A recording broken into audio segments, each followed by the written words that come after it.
হলে হলে আরও ভালোভাবে দিতে পারবো, ভবিষ্যতে আরও কীভাবে উন্নতি করা যায়। আমি অনেক বিষয় নিয়ে অনেক রাত অব্দি আলোচনা করতে, আর অনেক মজার গল্পও করতে।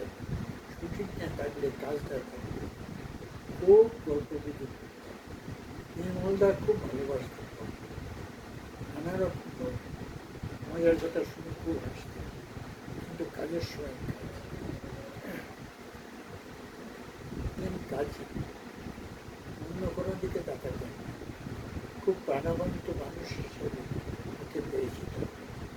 বিভিন্ন বিষয়ে কথা বলতেন, অভিনয় নিয়ে তো বলতেনই, অভিনয় করতে গিয়ে যেসব গল্প নিয়ে নিজেই ঘটেছিলেন সেসব গল্প তখন আর সামনে ছিলেন। কোনো মানুষ মানুষের আচার আচরণ, কথাবার্তা, ব্যবহার এই সমস্ত নিয়ে কথা বলতেন, গল্পে মাতিয়ে রাখতেন। নির্মলদা সবসময় মানুষের মধ্যে মানুষকে নিয়ে থাকতে ভালোবাসতেন, মানুষের গল্প নিয়ে থাকতেন, মানুষকে ভালোবাসতেন। পুরোনো দিনের অভিনেতা অভিনেত্রীদের কথা শুধু নয়, টেকনিশিয়ানদের কথা, প্রযোজকদের কথা বলতে, সকলের কথা বলতে। সকলকে আমি চিনতাম না, অত আগে তো আর আমি ছিলাম না।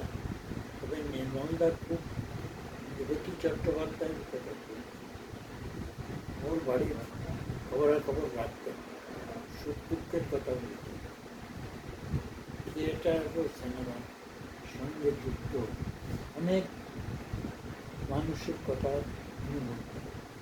তপনদার সঙ্গে তো নির্মলদার বৃদ্ধতা, সেই উপহার থেকে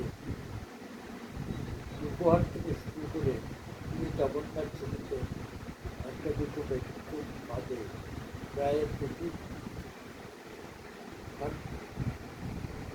প্রতিটিতে পার্মানেন্ট অভিনেতা হিসাবে।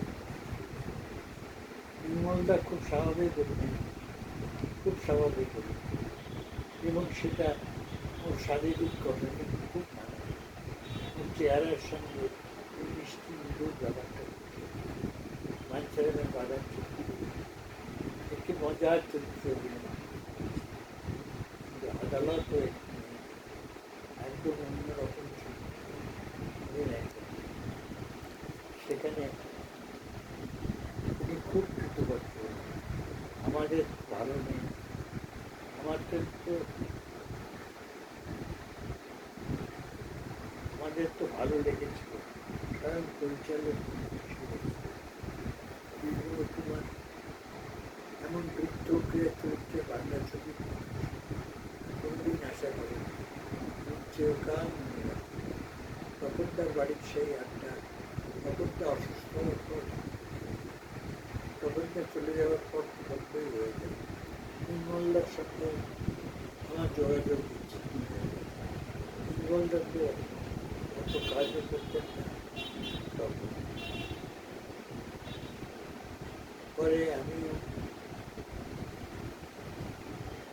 মাঝে মাঝে অসুস্থ হয়ে পড়লে নির্মলদার সঙ্গে আমার যোগাযোগ বন্ধ হয়ে যায়। আমার সুস্থতা কেমন, নির্মলদা চিরকালই বিখ্যাত। বাংলা চলচ্চিত্রে নির্মলদার যথেষ্ট আলোচনার দাবি রাখে।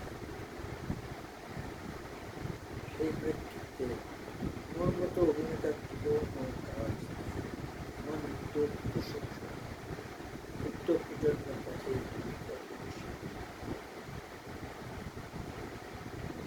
শুভক্ষ।